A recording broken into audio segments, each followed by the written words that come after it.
ಅರಿತು ನಾನು ಎಲ್ಲದಕ್ಕಿಂತಲೂ ಶಕ್ತಿಶಾಲಿ, ನನ್ನೊಳಗಡೆ ಎಲ್ಲ ಅಪಾರವಾದ ಶಾಂತಿ ಇದೆ, ನಾನು ಗುಣಗಳ ಗಣಿಯಾಗಿದ್ದೇನೆ ಅನ್ನುವಂಥ ಸತ್ಯದ ಸ್ಮೃತಿ ನಿನಗೆ ಪ್ರಾಪ್ತ ಆಗಬೇಕು ಅಂದರೆ ಈ ಹೊರಗಿನ ಡಿಪೆಂಡೆನ್ಸಿಯನ್ನು ನೀನು ಬಿಡಬೇಕು. ಹೊರಗಿನ ಆಧಾರಗಳನ್ನು ನೀನು ಕಟ್ ಮಾಡಿಕೊಳ್ಬೇಕು. ನಿರಾಧಾರನಾಗಬೇಕು, ನಿರ್ವಿಕಾರಿ ಆಗಬೇಕು, ನಿರಾಕಾರಿ ಆಗಬೇಕು. ಆಗ ಮಾತ್ರ ನಿನ್ನೊಳಗಿರುವ ಅಂತರಾತ್ಮ ಜಾಗೃತಿಯಾಗಿ ನೀನು ಸ್ವಸ್ಮೃತಿಯಲ್ಲಿ ಬಂದು ಸ್ವಸ್ಥಿತಿಯನ್ನು ಕಾಪಾಡಿಕೊಳ್ಳೋದಕ್ಕೆ ಸಾಧ್ಯ ಆಗುತ್ತೆ.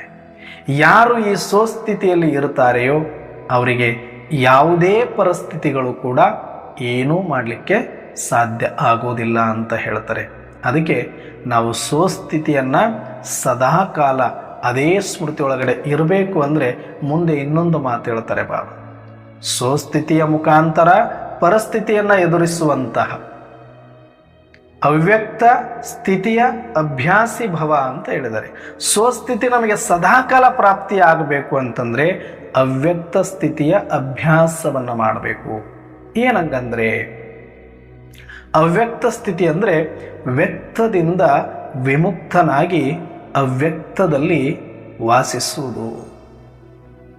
ವ್ಯಕ್ತದಿಂದ ವಿಮುಕ್ತನಾಗಿ ಅವ್ಯಕ್ತದಲ್ಲಿ ವಾಸಿಸುವುದು ಅಂತಂದರೆ ಈ ವ್ಯಕ್ತ ಪ್ರಪಂಚದಲ್ಲಿ ಏನು ಕಣ್ಣಿನಿಂದ ನೋಡ್ತಾ ಇದ್ದೀವಿ ನೋಡಿ ನೋಡದಂತೆ, ಏನು ಕೇಳ್ತಾ ಇದ್ದೀವಿ ಕೇಳಿ ಕೇಳದಂತೆ, ಏನು ತಿಳಿದಿದ್ದೀವಿ ತಿಳಿದೂ ತಿಳಿಯದಂತೆ ಇದ್ದು ನನ್ನೊಳಗಡೆ ನಾನು ನನ್ನ ಅಂತರಾತ್ಮದ ಸ್ವಸ್ಮೃತಿಯಲ್ಲಿ ಬಂದು ಅವ್ಯಕ್ತನಾಗಿರಬೇಕು, ಗುಪ್ತವಾಗಿರಬೇಕು, ಸೂಕ್ಷ್ಮ ಶರೀರಧಾರಿಯಾಗಿರಬೇಕು.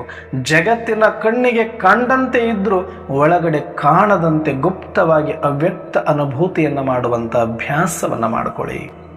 ಜಗತ್ತಿನ ಕಣ್ಣಿಗೆ ಸಂಸಾರಿ, ಜಗತ್ತಿನ ಕಣ್ಣಿಗೆ ಮಗ, ಜಗತ್ತಿನ ಕಣ್ಣಿಗೆ ತಂದೆ, ಜಗತ್ತಿನ ಕಣ್ಣಿಗೆ ಉದ್ಯೋಗಸ್ಥ, ವ್ಯವಹಾರಸ್ಥ ಏನಾದರೂ ಆಗಿರಿ.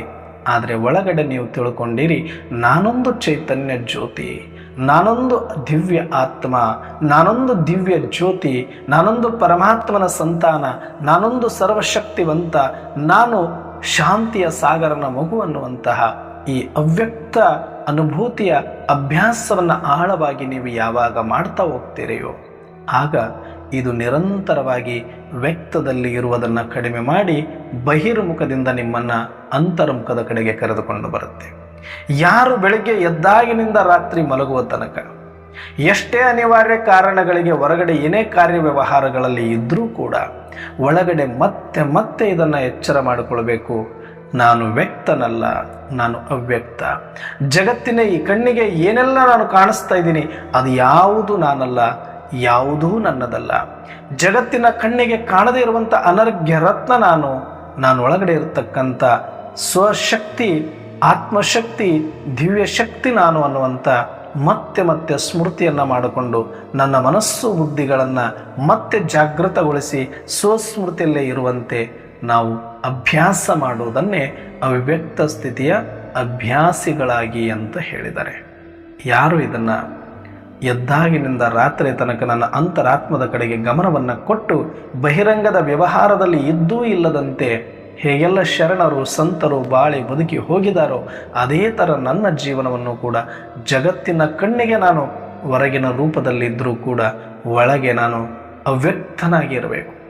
ಅದಕ್ಕೆ ಮಂಕುತಿಮ್ಮನ ಕಗ್ಗದಲ್ಲಿ ಒಂದು ಮಾತು ಹೇಳ್ತಾರೆ, 2 ಕೋಣೆಗಳ ನೀಮಾಡು ಮನದಾಲಯದಿ, 2 ಕೋಣೆಗಳ ನೀಮಾಡು ಮನದಾಲಯದಿ, ಹೊರಕೋಣೆಯಲ್ಲಿ ವಿರಮಿಸು, ಹೊರಕೋಣೆಯಲ್ಲಿ ಲೋಕದಾಟಗಳ ನಾಡು, ಒಳಕೋಣೆಯಲ್ಲಿ ವಿರಮಿಸು ನೀನೊಬ್ಬನೇ ವಿಶ್ರಾಂತನಾಗಿ ಅಂತ ಹೇಳ್ತಾರೆ. ವರಯೋಗ ಸೂತ್ರವಿದು ಮಂಕುತಿಮ್ಮ ಅಂತ ಹೇಳ್ತಾರೆ. 2 ಕೋಣೆ ಮಾಡ್ಕೊಳ್ರಿ.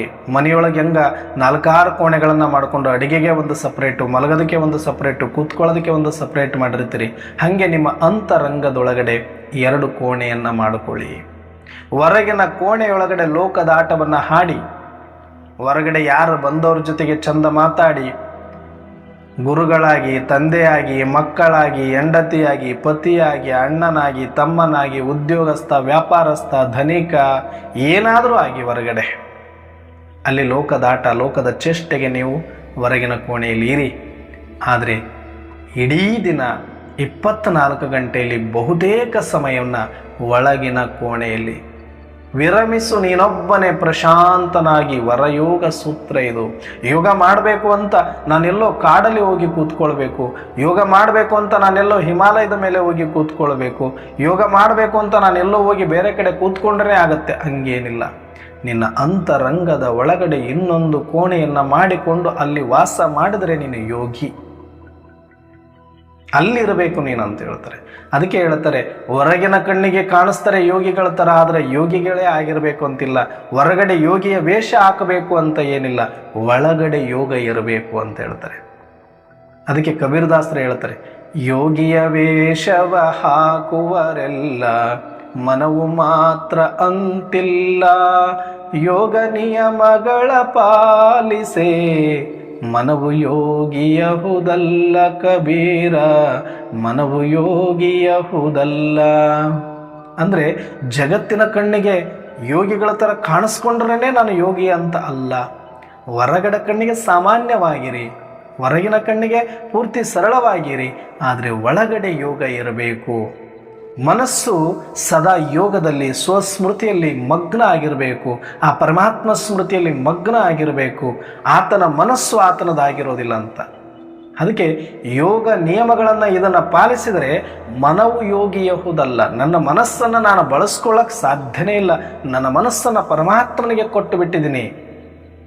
ವ್ಯಾವಹಾರಿಕವಾಗಿ ಪಾತ್ರಕ್ಕಾಗಿ ಸುಮ್ಮನೆ ಸಾಕ್ಷಿಯಾಗಿ ಹೊರಗಡೆ ಅದನ್ನು ಸುಮ್ಮನೆ ಬಳಸ್ದಂಗೆ ಮಾಡ್ತಾ ಇದ್ದೀನಿ, ಆದರೆ ಕಂಪ್ಲೀಟ್ ಮನಸ್ಸೆಲ್ಲಿದೆ ನಂದು ಇಲ್ಲಿದೆ. ಹೇಗೆ ಒಬ್ಬ ತಾಯಿ ತನ್ನ ಮಗುವನ್ನು ಬಿಟ್ಟು ಅನಿವಾರ್ಯ ಕಾರಣಕ್ಕೆ ಹೊರಗಡೆ ಹೋಗಿದ್ದಾಗಲೂ ಕೂಡ ಚಿಕ್ಕ ಎಳೆ ಮಗು ಮನೆಯಲ್ಲೇ ಬಿಟ್ಟರೆ, ಹೊರಗಡೆ ಅನಿವಾರ್ಯ ಅಂತ ಬಂದದ್ದಕ್ಕೆ ಆ ತಾಯಿ ಹೊರಗಡೆ ಮಗುವನ್ನು ಬಿಟ್ಟು ಬಂದರೂ ಕೂಡ, ಆದರೆ ಮನಸ್ಸೆಲ್ಲ ಎಲ್ಲಿರುತ್ತೆ, ಆ ಮಗುವಿನಲ್ಲೇ ಇರುತ್ತೆ.